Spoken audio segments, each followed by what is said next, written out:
Thank you, Mr. Speaker. I understand this is a split call. Dr. David Clark. Mr. Speaker, I mean, goodness, what a speech. What a load of nonsense from the previous speaker. Disappointing even by his own standards. Mr. Speaker, this is a shameful piece of legislation. I've heard previous members in this House describe it as a fig leaf. I think that is too much to say. This piece of legislation is dangerous. It gives greater assurance to emitters. It's not a neutral thing. It's not simply a cover-up. It is actually giving those people who are engaged in the industries of today and of yesterday greater assurance about their prospects than those businesses that are engaged in the business of today and tomorrow. This is the wrong thing to be doing. You can't use prices to influence behaviour without having a price. This simple fact seems to be lost on the government. It is not really clear why they want to do this for any other reason than political expedience. This scheme, when it was originally designed, was a modest scheme, a very modest scheme. It was designed to send an investment signal for future endeavours. In one sense, it was bold because it included all sectors and all gases, and it was the first in the world to do that. But it began modestly. It wanted to make sure that all businesses could adapt, that New Zealanders weren't put out of work, but that we could start on the road to reducing emissions for the good of New Zealand and for the good of the planet. The National Party, when it came into power, immediately weakened it.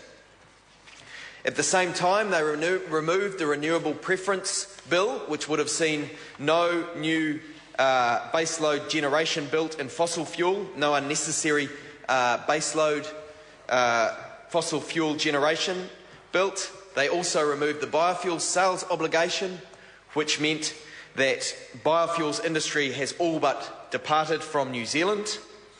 And instead, they have given greater and greater assurance over time to polluters that the taxpayer will subsidise them. The taxpayer currently pays for 100% of emissions in the agricultural sector.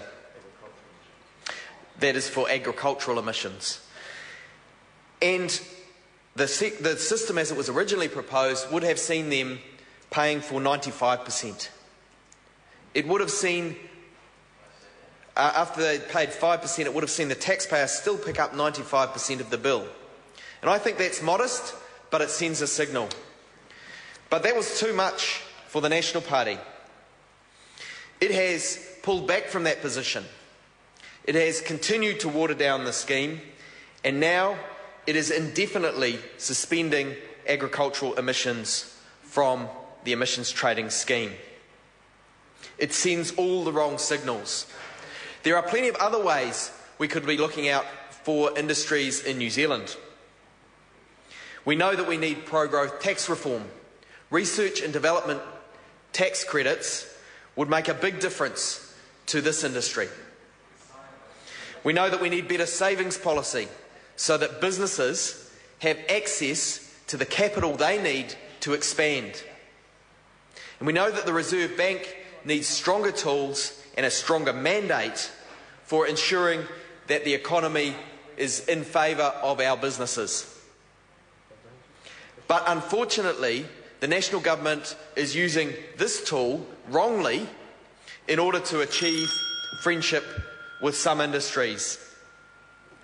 It should be instead focused on making a difference in the climate change space and addressing the issues for industry through progressive policies that support those who want to grow business in New Zealand.